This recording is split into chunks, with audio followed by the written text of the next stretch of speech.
Hello friends, நான் உங்கள் ஷைலஜா பேசுகிறேன். இன்றைக்கி நம்ம மாடி தோட்டத்தில் இருக்க ஒரு மூலிகை செடியை பற்றி தான் சொல்ல போகிறேன். மூலிகை செடின்னு சொன்னால் நிறைய செடிகள் இருக்குது, உங்களுக்கும் தெரியும். அதாவது துளசி, அதிமதுரம், இப்படி நிறைய செடிகள் இருக்குது.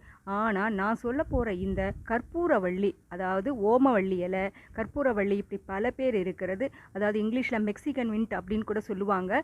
அந்த செடி ரொம்ப சிறப்பு வாய்ந்தது. அதாவது எந்த மூலிகை இலையும் குழந்தைங்களுக்கு கொடுக்க கஷ்டப்படுத்துவாங்க. ஏன்னா அது குழந்தைங்களுக்கு கொடுக்க முடியாது, ஏன்னா காரத்தன்மை அந்த மாதிரி பல விஷயம் இருக்கும். ஆனால் இந்த ஓமவள்ளி, அதாவது கற்பூரவள்ளி செடியில் இருக்கிற இலைகளை பிறந்த ஒரே நாளான குழந்தைக்கு கூட நம்ம சளி வந்தால் நம்ம உபயோகப்படுத்தக்கூடிய ஒரு சிறந்த மருந்து. அதாவது தெய்வம் கடவுளே கொடுத்த செடின்னு கூட சொல்லுவாங்க. ஏன்னா இந்த செடியில் இருக்கிற இலையை குழந்தைங்களுக்கு சளிக்கு கொடுக்கும்போது 2 நாள் தொடர்ந்து, அதாவது இந்த இலை இருக்குது பாருங்கள், இந்த இலையை உடைச்சி நல்லா அலசிட்டு நம்ம தேனில் கலந்து குழந்தைங்களுக்கு நாக்கில் தடவி வந்தாலும், அதே மாதிரி இந்த இலையை நல்ல சூடான ஒரு கரண்டியில் இந்த இலையை நைட்டாக தேங்காய் எண்ணெய் தடவி வச்சுட்டு இலையை நல்லா பெரட்டி எடுத்து அதை உச்சந்தலையில் குழந்தைங்களுக்கு வச்சு வந்தாலும் சளி 2 நாளில் சரியாயிடும். அவ்வளவு சிறந்த மருந்து. எந்த மருந்தையுமே நம்ம பச்சை குழந்தைங்களுக்கு கொடுக்கறதா இருந்தால் ரொம்ப யோசிக்கணும். ஆனால் இந்த ஒரு இலையை மட்டும் குழந்தைங்களுக்கு, சளி உள்ள குழந்தைங்களுக்கு இதை கொடுத்தா ரொம்ப சீக்கிரமே சளி சரியாயிடும். அதே மாதிரி இந்த ஆஸ்மா, வீசிங் ட்ரபிள் இருக்கிறவங்க எல்லாருக்குமே இந்த ஓமவள்ளி இலையை 48 நாள் தேன் கலந்து, அதாவது பெரியவங்களுக்கு சொல்கிறேன், தேன் கலந்து ஓமவள்ளி இலையை நல்லா கசக்கிட்டு அதில் தேன் கலந்து 2 மிளகை சேர்த்து வாயில் வச்சு கடித்து சாப்பிட்டாங்கன்னா 48 நாள் சாப்பிட்டா ஆஸ்மா வரைக்கும் சரியாயிடும்னு சொல்லுவாங்க. அந்த அளவுக்கு சிறந்த மருந்துள்ள இலை தான் இது. இந்த இலையில நம்ம ரசம் வச்சு சாப்பிடலாம், சட்னி அரைக்கலாம், எது வேணால் செஞ்சு சாப்பிடலாம். இப்படி டெய்லி சாப்பிட்றவங்களுக்கு சளியே வராது.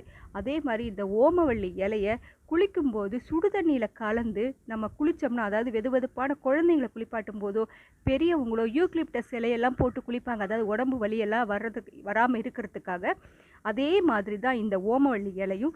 இந்த இலையை கொதிக்கிற தண்ணியில் போட்டுட்டு நல்லா கொதிக்க வச்சுட்டு அதுக்கப்புறம் அதில் குழந்தைங்களை குளிப்பாட்டி எடுத்தால் தோலில் பிறந்த குழந்தைங்களுக்கு ஒரு மாவு மாதிரி இருக்கும். அந்த மாதிரி மாவு தன்மை எல்லாம் போயிடும். குழந்தைங்க உடம்பு நல்ல ஷைனிங்காக இருக்கும். அவ்வளவு சிறந்த இலை இது. அதாவது பெரியவங்களுக்கு யூஸ் பண்ணுறது பெரிய விஷயம் கிடையாது. இந்த சின்ன குழந்தைங்களுக்கு நம்ம யூஸ் பண்ணுறோம் பாருங்கள், அதுதான் ரொம்ப கேர் எடுக்க வேண்டியிருக்கும். அதுக்கு ஆனால் எந்த ஒரு சைடு எஃபெக்டும் கொடுக்காத ஒரே இலை தான் இந்த ஓமவள்ளி இலை. இந்த ஓமவள்ளி இலையை வீட்டில், அதுவும் குழந்தைங்க இருக்கிற வீட்லேயோ பெரியவங்க இருக்கிற வீட்லேயோ, இந்த அதுவும் வயசானவங்களுக்கெல்லாம் நம்ம எல்லா மருந்தையும் கொடுக்க முடியாது. ஏன்னா அவங்களுக்கு அந்த மருந்து கொடுத்தா பல சைடு எஃபெக்டை கொண்டு வரும். அப்படிப்பட்டவங்களுக்கெல்லாம் இந்த ஓமவள்ளி இலையை வயசானவங்களுக்கு நல்ல காலையில் 2 இலை, சாயங்காலம் 2 இலை தினம் கொடுத்து வந்தீங்கன்னா அவங்களுக்கு சளி தொல்லையே இருக்காது. அதாவது தொண்டை கமறல் போன்ற இருக்கலாம், சரி இருக்குல்ல, அவங்களுக்கெல்லாம் இது ஒன்றுமே வராது. அவ்வளவு நல்லது, சளிக்கு சிறந்த ஒரு மருந்து. இதை வீடுகளில் ஒரு செடியை வச்சு நம்ம வளர்த்துறோம்னா ரொம்ப நல்லது. இந்த செடியை நீங்கள் வீட்டில் வச்சு வளர்த்துங்க. என்னோடய சேனலை லைக் பண்ணுங்கள், ஷேர் பண்ணுங்கள், சப்ஸ்கிரைப் பண்ணுங்கள்.